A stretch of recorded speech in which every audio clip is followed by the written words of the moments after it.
Fala galera, estamos de volta com mais um spot. Hoje vamos falar aqui de um spot de probe turn e short stack. E esse foi o spot que eu tive na minha sessão de treino.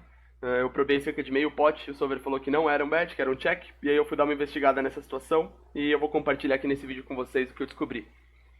Então, primeiramente o botão abriu com 13 blinds. E isso é bem relevante nessa mão, então a gente vai dar uma olhada já. Essa é a nossa estratégia, foi bem surpreendente pra mim ver que é um spot bem ruim pra apostar. Tem muito pouco bet, né? 10% de bet, 90% de check, mais ou menos a estratégia. E aí quando eu olhei a comparação dos dois ranges, começou a fazer um pouco mais de sentido, né? O botão abriu, tipo, tight polar com 13, porque ele tem um range de shove, ele tem um range de limp, né? E ele tem um range de c-bet também, então ele chega no turn com um range bem restrito, se você pensar. E o range do big ainda tá, tipo, intacto, né? Tipo, meio que nada foi removido praticamente. E isso faz com que não seja um spot que a gente está em vantagem para justificar ser muito agressivo, por exemplo. E também tem uma outra coisa que, quando a gente está muito short, é um cenário melhor para fazer traps do que quando a gente está mais deep, por exemplo, onde a gente tem mais necessidade de crescer o pot. Então, como a gente pode ver, esse aqui é a composição do range do jogador em posição no flop. Então, quando ele dá check behind, o range que ele chega no turn, 11% desse range aqui é top pair ou melhor. Então ele ainda tem essas traps, né? Bem diferente, por exemplo, do spot deep, onde isso aqui vai ser, sei lá, 1%, 2%.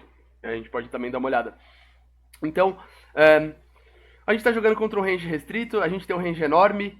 Ele ainda pode ter traps, na teoria, né? Então isso a gente também pode usar para tomar uma decisão. Então, se a gente achar, por exemplo, que o cara tá abrindo mais lose, por exemplo, e tá checando um range mais face-up no flop, a gente pode ser mais agressivo que o solver, né?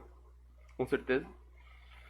Então, aqui eu fiz uma comparação no mesmo spot, 7-3-2-8, 2 flush draws, botão contra big, agora com 30 blinds. Então, se a gente der uma olhada, a nossa estratégia é bem mais agressiva. E se a gente olhar a comparação dos dois ranges, a gente pode ver que agora os dois ranges são menos assimétricos. E a gente pode olhar que a composição do range de check behind no flop agora tem bem menos top pair ou melhor, né? 2% do range agora dele é top pair ou melhor. Isso faz com que a gente possa ser bem mais agressivos. Como a gente pode ver, o size mais utilizado é baixo. A gente está usando tipo, muito mais apostas baixas do que apostas altas. Tem aqui tipo 5% das mãos que é apostar médio, 3% das mãos que é apostar alto, sei lá, 4% das mãos que é apostar alto. E a grande maioria das mãos que é apostar baixo, o que faz muito sentido também quando a gente olha que a composição do range de check no flop é muito, muito constituída por esse high, king high, no made hand, né? Então a gente frequentemente nesse spot está apostando contra tipo rei vala off, né? Frequentemente nesse spot a gente está apostando contra um Ice 10. Então pra gente conseguir value betar bastante, né? A gente precisa usar um size baixo. Pra gente conseguir pegar alguns desses calls dessas mãos, deixar algumas indiferentes.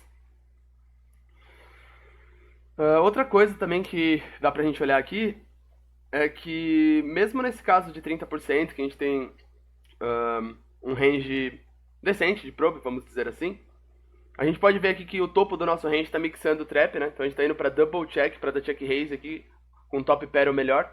Então a gente pode ver que Ice 8, Rei 8 aqui, que está querendo fazer bastante isso. Dá 2 checks aqui para fazer check raise turn, né? 2 pares aqui nesse caso seria 7 8 também. A gente pode ver aqui 1/3 das vezes 8 7 indo para check raise, né? 8 3 suited um pouco também, 8 2 suited metade das vezes indo para check turn, né? E aí o que acontece é que quando a gente checa pro jogador em posição no turn, ele deveria apostar metade das vezes, mais ou menos. E ele deveria apostar sizes grandes, né? Então a gente ganha bastante EV dos blefs dele quando a gente dá esses dois checks. Agora, se a gente tá jogando contra um jogador mais passivo, que ele não vai apostar metade das vezes, e ele ainda talvez não vai usar sizes tão grandes, faz muito mais sentido a gente provar o topo do nosso range, né? Então, aqui é a reação contra a delay de c-bet, né? Então a gente pode ver aqui no exemplo de 13 big blinds. Aqui é 14 nessa simulação, pelo que eu tô vendo aqui, mas é a mesma coisa. E a gente pode ver que a gente vai jogar basicamente de check, check, check, shove, né? Com o nosso range de valor. A gente vê que nossos 8x tá todos jogando assim, de check, check, check, shove. A gente vê os melhores 7x, aí 7, rei 7, jogando assim também. A gente vê até alguns rei 3, rei 2 jogando assim. Meio que tentando negar equidade, né? Pra qualquer coisa, basicamente. E aqui com 30 blinds, né? Quando a gente checa e enfrenta o bet de 80%, que inclusive eu esqueci de falar, mas é o mesmo cenário do anterior. A gente vê aqui também a mesma coisa, né? Nosso Ice 8, Rei 8, bastante interessado em dar esse double check raise. Então, essa é uma jogada que a gente faria contra alguém que tá jogando perfeito, né? Vai apostar na frequência certa, que vai blefar bastante usando size alto na delay de c-bet, e aí vai fazer bastante sentido a gente jogar assim, né? Agora, se a gente tá jogando low stakes, micro stakes, e a gente joga contra um pool que ele é bem passivo pós-flop, faz muito mais sentido a gente ir pra duas, escolher a gente o size no turn, né? Usar sizes bem gordos até, inclusive, com essas mãos. Né? Mesma coisa que com 8-7, a gente vê que 8-2, por exemplo, 8-3 tá dando puro check com 30 blinds para ir pro check raise, né? Imagina o quão ruim que não é isso contra um cara passivo, né? Então, ser capaz de ajustar isso é muito importante. Então, trouxe algumas conclusões aqui desse tópico de hoje. Então, contra opens polarizados, temos menos incentivo de probar no turn, pois estamos atacando um range que se defende mais fácil, e principalmente em faixas de stacks bem curtas, que como vimos no exemplo de hoje, onde é mais fácil para o vilão fazer trap, devido ao SPR estar mais baixo. Então, obviamente, se o vilão ainda tem um range relativamente loose e não é capaz de fazer muitas traps, mesmo com 15 blinds, a gente ainda vai poder ser mais agressivo que o solver, né? E o quão mais agressivo vai depender dos inputs que você der pro solver quando você estiver fazendo node lock. Mas, obviamente, a gente não precisa ser tão niche assim, tão nesse ponto assim de não probar. Contra um vilão que tá jogando um range, tá jogando mais mão do que deveria, provavelmente nessa faixa de stack. O range de check dele não sabe que, tipo, por estar mais curto ele tem que fazer muito mais trap, e assim por diante, né? E a gente quer com certeza também estar ciente disso e explorar. E aqui o terceiro ponto, que é, quando o vilão em position não acerta a frequência de delay de c-bet, nosso range de valor perde o incentivo de fazer a trap no turn, e de 2 checks, né? Então e também as nossas mãos fracas overrealizam sua equidade, né?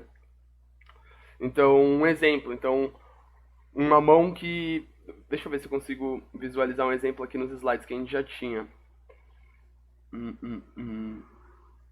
Então aqui a gente pode ver que um 9-2, um 9-3, um 3x, um 2x é uma mão que está indiferente entre... não, na verdade estou olhando não errado aqui, desculpa. Vamos lá. Então a gente vê aqui que uma mão como 9-2 continua funcionando. 9-2, um 10-2 aqui, são mãos que são indiferentes entre blocar e checar, né? Então com essas mãos, a gente pode fazer um argumento que como o cara não agride a gente o suficiente, a gente vai overrealizar a equidade com essas mãos, né? Então a gente poderia, por exemplo, checar o nosso 2x e blocar o nosso 3x, assim, e tipo, a gente tá overrealizando com o nosso 2x de qualquer forma, né? Só um exemplo, assim, que eu pensei no final. E é isso, senhores. Boas festas pra vocês aí, feliz ano novo e GL máximo nas mesas.